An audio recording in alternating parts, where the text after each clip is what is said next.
I still remember the sound my phone made that morning, one soft buzz that somehow split my entire world in two. 9:23 a.m. Family dinner tonight at the Grand Crest Hotel. 7 p.m. Dress nicely. Mom, for a long time, I just stared at the message. The words felt ordinary, harmless. But the place, the Grand Crest? That was my hotel. The one I'd spent sleepless nights rebuilding from the ashes. The one I'd bought when everyone said I was wasting my degree. And now, my family had just booked dinner there without the faintest idea that every wall, every chandelier, every inch of that place belonged to me. I laughed, quietly at first, the kind of laugh that hides a bruise. They still thought I worked at a hotel. Not owned it. Worked there like the girl at the front desk who takes orders and smiles on cue. They never asked what I actually did. They never wanted to know. My brother Noah, a surgeon. My sister Elise, a lawyer. And me? I was Lena, the one who didn't live up to her potential. They measured success by paychecks, job titles, and parking spots. So I learned to hide mine. I drove a simple car. Wore simple clothes. Let them believe what they wanted. When I bought the Grand Crest 11 months ago for $12.3 million, I told no one. Not because I wanted to keep secrets, but because I was tired of proving myself to people who had already decided I'd failed. 4 hotels. 3 states. A company worth more than $40 million. And still, I was just working in hospitality. That day, I called the general manager, Daniel, one of the few people who actually knew the truth. Daniel, I said, my family's having dinner in the presidential suite tonight. A pause. The family that doesn't know you own the hotel? Exactly. He exhaled. Understood. I'll make sure everything runs perfectly. By 6:45 that evening, I pulled into the underground garage, parking in the spot marked reserved owner. Funny thing, Noah had probably walked past that sign earlier and thought it belonged to some faceless investor. Someone powerful. Someone like the person he always wanted me to become. The hotel gleamed. Golden lights reflected off marble floors I'd chosen myself. Fresh lilies perfumed the lobby. It was everything I dreamed of building, and tonight, it would hold my family's assumptions like a mirror they couldn't escape. When I walked into the suite, their voices hit me first, laughter, bragging, the usual. Mom looked me over. Oh, Lena, that's what you're wearing? Nice to see you too, Mom. Noah grinned from the bar. Hey, little sister. Can you talk to whoever runs this place? It's hot in here. Maybe they'll listen to you. He winked like he was being charming. I smiled. The temperature feels fine to me. Maybe for you, he said, but some of us have standards. Dad laughed. This is what success looks like, sweetheart, he said, gesturing to the suite. Top floor, best view. That's what happens when you work hard, like your brother and sister. I just nodded. Right. Hard work. They talked through dinner the way they always did, loudly, proudly, as if silence might make them fade.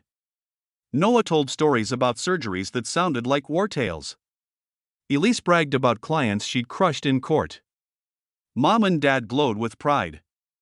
No one asked me a single thing. Halfway through, Dad put down his wine glass and sighed. Lena, your mother and I are worried. You're 32.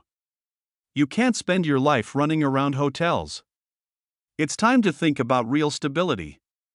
Noah nodded. Yeah, hotel work's not a career. It's service.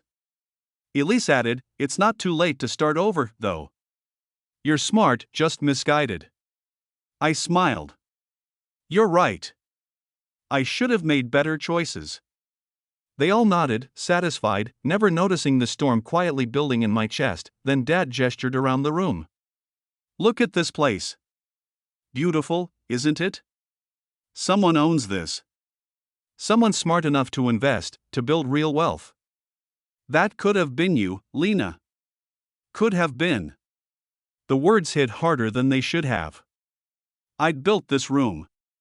The light, the art, the table we were eating at, I chose all of it. And still, to them, I was invisible. A knock at the door. Daniel entered with his usual calm. Good evening, everyone. I hope everything's to your liking. It's not, Noah said sharply. The temperature's wrong. And tell your staff to bring more champagne. Daniel's voice didn't waver. Of course, sir. But when our eyes met, he knew exactly what I was thinking. It was time. Mom turned to me. Lena, since you work here, can you make sure they cook the steaks properly? That word work landed like a pin through paper. Daniel cleared his throat. Actually, ma'am, there's been a misunderstanding. Everyone looked up. What kind of misunderstanding? Noah demanded. Daniel turned to me. Miss Torres, would you like to explain, or shall I? The room went silent. Every sound, the clink of glasses, the hum of the air system, vanished. I stood slowly. Noah, I said, when you snapped your fingers at that waiter earlier, you were disrespecting one of my employees. He frowned. Your employees? Yes, I said. Because I own the Grand Crest Hotel. The silence after that was thick enough to touch. Mom's fork clattered against her plate. Dad blinked, as if I'd spoken another language. You own it? Yes.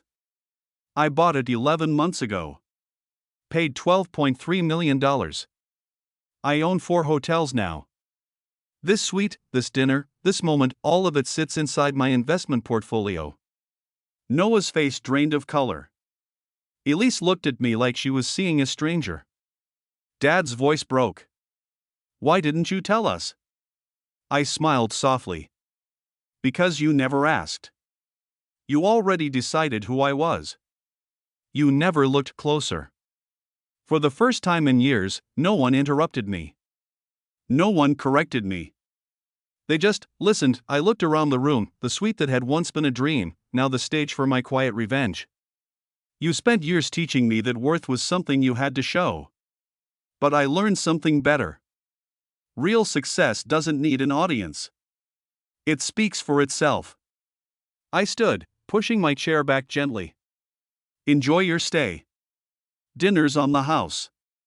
And as I walked out into the hallway, their silence followed me, the sound of a family realizing they'd underestimated the wrong person. You know, sometimes the people closest to you are the ones who see you the least. So tell me, have you ever been underestimated by your own family? Because maybe, just maybe, that's where the fire starts.